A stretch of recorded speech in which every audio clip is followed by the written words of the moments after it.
नमस्कार, vision times news में आपका स्वागत है। आज हमारे बीच एक ऐसे व्यक्ति तो मौजूद हैं जो किसी परिचय के मोहताज नहीं हैं। राजनांदगांव में पत्रकारिता के क्षेत्र में अपना विशेष योगदान एवं राजनांदगांव जिला प्रेस क्लब अध्यक्ष सचिन अग्रहरि जी का आज हमारे विशेष कार्यक्रम परिचर्चा में स्वागत है। तो आइए खैरागढ़ विधानसभा के उपचुनाव के बारे में इनसे चर्चा करते हैं। अग्रहरि जी, खैरागढ़ में चुनावी बिगुल बज चुका है, तो खैरागढ़ में जो विधानसभा चुनाव होने वाले हैं, आपका क्या नजरिया है? खैरागढ़ विधानसभा के उपचुनाव में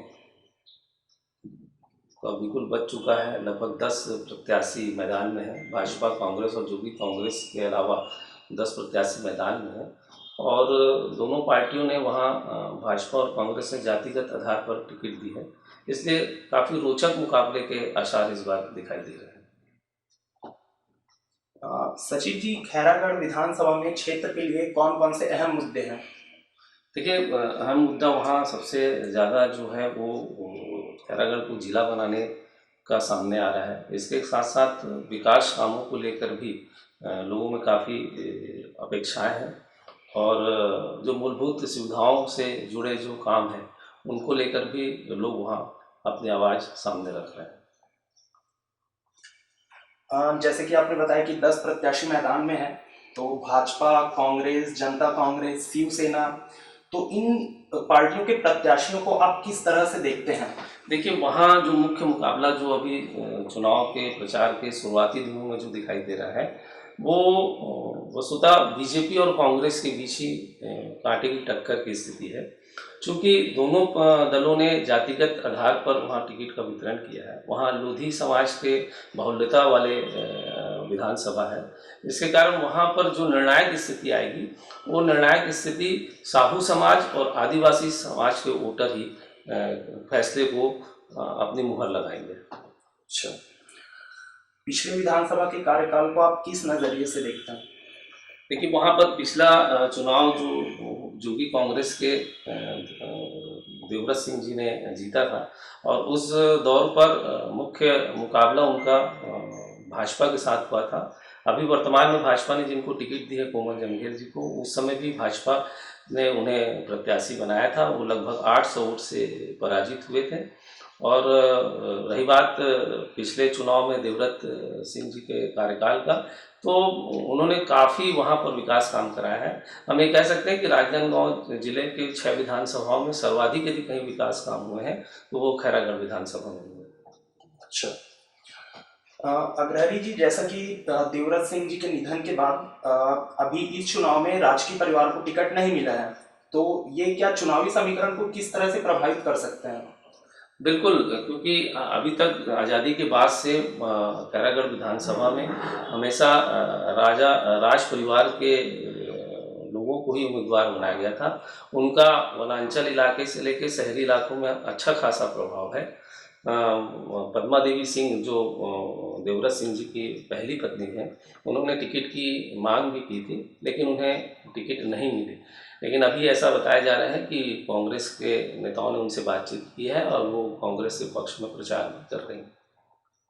अच्छा, जैसा कि अभी कुछ दिन पहले कांग्रेस और बीजेपी के स्टार प्रचारकों की सूची जारी हुई है, तो खैरागढ़ विधानसभा चुनाव में ये जो सूची जारी हुई है, किस तरह से कारगर सिद्ध होगी?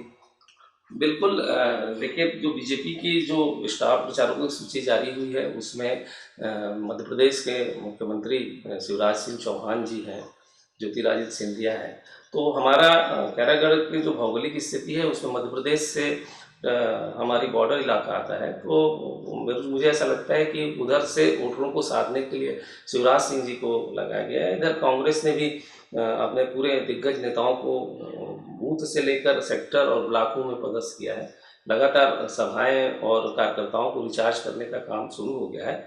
आने वाले दिनों में काफ़ी कांटे की टक्कर के बीच में काफ़ी रोचक मुकाबला यहाँ के लोगों को देखने के लिए मिलेगा। जैसा कि सारे पार्टियों ने एक विधानसभा सीट के लिए अपना पूरा दमखम झोंक दिया है वहाँ, तो देखते हैं अब आगामी चुनाव में 12 अप्रैल को जो चुनाव होने वाला है, 16 अप्रैल को रिजल्ट घोषित होगा। अब बहुत ही रोमांचक रहेगा लगता है मुकाबला। ठीक है, हमारे विशेष कार्यक्रम परिचर्चा में आपने अपना कीमती समय दिया, इसके लिए आपको बहुत बहुत धन्यवाद।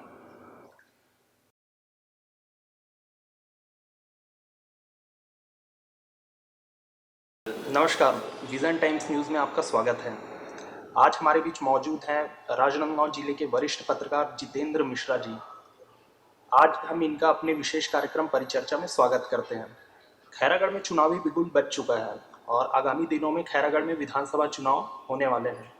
आइए इनसे चुनाव के मुद्दे पर चर्चा करते हैं। मिश्रा जी, खैरागढ़ में जो विधानसभा चुनाव होने वाला है उसको आप किस तरह से देखते हैं? खैरागढ़ विधानसभा चुनाव जैसा कि राजनीतिक दलों ने पहले ही डिक्लेयर किया हुआ है, ये दोनों दलों के लिए सेमीफाइनल है, इसलिए दोनों दलों ने प्रतिष्ठा लगाई हुई है और तकरीबन सभी लोग इसको छत्तीसगढ़ सेमीफाइनल के रूप में ही चुनाव को देख रहे हैं। ऐसा लगता है कि जिस तरह से कांग्रेस, भाजपा ने और अन्य दलों ने, निर्दलियों ने, जो कि कांग्रेस ने भी अपना प्रत्याशी खड़ा किया है और मैदान में लगातार मेहनत कर रहे हैं, उसको देखकर यह चुनाव दोनों दलों के लिए प्रतिष्ठा का प्रश्न बना हुआ है। और इस चुनाव की हार जीत से ही छत्तीसगढ़ में जो 2023 में आम चुनाव होगा उसका भविष्य जोड़ा जा रहा है। अच्छा, खैरागढ़ विधानसभा चुनाव को जाति समीकरण किस तरह से प्रभावित कर सकते हैं? अभी तो पूरे जिले की बहुत सारी सीटें तकरीबन जब भी टिकट बढ़ता है तो जाति समीकरण के आधार भी बनता है, पर खैरागढ़ तो पूरी तरह से जाति के इर्द गिर्द ही केंद्रित होकर रह गया है। यहाँ पर दोनों दलों ने लोधी समाज से कैंडिडेट बनाए हैं। कांग्रेस ने भी लोधी समाज से यशोदा वर्मा को टिकट दिया है। भाजपा ने भी 5वीं बार कोमल जंघेल को उम्मीदवार बनाया है। लोधी समाज यहाँ पर सर्वाधिक 32% हैं, लेकिन जो दूसरे कास्ट के लोग हैं, जो दूसरे जात के मतदाता हैं, लोधी समाज के कैंडिडेट के बीच यही लोग निर्णायक भूमिका में रहेंगे। पिछले चुनाव को देखा जाए, तभी तक जब से छत्तीसगढ़ राज्य बना है हमारा, तो पिछले चुनाव को देखा जाए तो अधिकतर बार कांग्रेस ने ही वहाँ जीत हासिल की है। भाजपा महज 2 ही बार जीती है। तो इस पर अभी जो उपचुनाव हो रहा है उस पर आप क्या कहेंगे? खैरागढ़ बेसिक रूप से कांग्रेस का गढ़ रहा है। यहाँ पर कांग्रेस ने 11 बार, ऐसा भी बोला जा सकता है कांग्रेस के अलावा ये राज परिवार का गढ़ रहा है। यहाँ पर राज परिवार ने 11 बार जीत दर्ज की है। यहाँ पर रानी रश्मि देवी सिंह, स्वर्गीय रश्मि देवी सिंह ने 7 बार और उनके पुत्र स्वर्गीय देवव्रत सिंह ने 4 बार लगातार विधानसभा चुनाव जीते हैं। 2 बार ऐसा हुआ कि भाजपा ने सीट को अपनी रणनीति के तहत, या भाजपा की सरकार थी उन्होंने छीनी है सीट को, लेकिन पिछला चुनाव जो देवव्रत सिंह ने जीता था वो अपनी पर्सनालिटी, अपने व्यक्तित्व पर उन्होंने जीता था। अब ये चुनाव पूरी तरह से कांग्रेस और भाजपा के बीच सिमट कर रह गया है। अच्छा, जैसे अभी देवव्रत सिंह जी के निधन के बाद, ठीक है, इस चुनाव में राजकीय परिवार को टिकट नहीं दिया गया है, तो ये जो मुद्दा है ये चुनावी समीकरण को किस तरह से प्रभावित कर सकता है? राज परिवार के महत्व को खैरागढ़ में दरकिनार किसी भी स्थिति में नहीं कर सकते हैं, लेकिन अब चूंकि देवव्रत सिंह जी नहीं है तो इसलिए उतना प्रभाव भी खैरागढ़ में राज परिवार का नहीं है। मैं अभी आपको बता रहा था कि यहाँ पर कांग्रेस और भाजपा के बीच ही मुख्य मुकाबला है और यहाँ जातिगत समीकरण ही निर्णायक होंगे। इस बार राज परिवार की भूमिका ज़्यादा नजर नहीं आ रही है। जैसे कि 10 प्रत्याशियों की सूची फाइनल हुई है खैरागढ़ विधानसभा चुनाव के लिए, तो उसमें भाजपा, कांग्रेस, जनता कांग्रेस, शिवसेना के प्रत्याशियों को आप किस तरह से देखते हैं? देखिए, मुख्य मुकाबला तो यहाँ पर जो अभी तक दिख रहा है कांग्रेस और भाजपा के बीच ही है, जो कि कांग्रेस ने भी अपना कैंडिडेट दिया है, शिवसेना ने भी उतारा है, निर्दलीय भी भाग्य जमा रहे हैं। अब यह तो राजनीति है, मतदाता क्या निर्णय लेते हैं आने वाले भविष्य के गर्भ में है। फिलहाल तो यहाँ का जो मतदाताओं का ध्रुवीकरण हो रहा है, कांग्रेस और भाजपा की ओर ही ज़्यादातर मतदाता जाते दिख रहे हैं। खैरागढ़ विधानसभा में क्षेत्र में कौन कौन से अहम मुद्दे हैं? देखिए, अभी तो खैरागढ़ विधानसभा में जो चुनाव होने जा रहे हैं, सर्वाधिक ज्वलंत मुद्दा यहाँ का जिला बनाने को लेकर है। खैरागढ़ के मतदाताओं में इस बात का आक्रोश है कि यहाँ पर जब भी कोई भी चुनाव आता है तो लोग जिला बनाने की बात करते हैं, लेकिन चुनाव जाने के साथ ही जिला बनाने के मुद्दे को दरकिनार कर दिया जाता है। इस बार मतदाताओं ने जिला बनाने के मुद्दे को लेकर अपनी बात रखी है और दोनों दलों के लिए, जो प्रमुख दल हैं उनके लिए परेशानी का कारण बन सकता है। कांग्रेस ने भी जिला बनाने की घोषणा की थी, कुछ नहीं हुआ। भाजपा ने भी कहा था, कुछ हुआ नहीं। इसलिए यहाँ पर जिला बनाने का मुद्दा प्रमुख रूप से सामने है। हालांकि कांग्रेस अपने 3.5 साल के विकास कार्यों को लेकर जहाँ वोट मांग रही है, वहीं भाजपा कांग्रेस की असफलता को गिनाकर अपने पक्ष में माहौल बना रही है।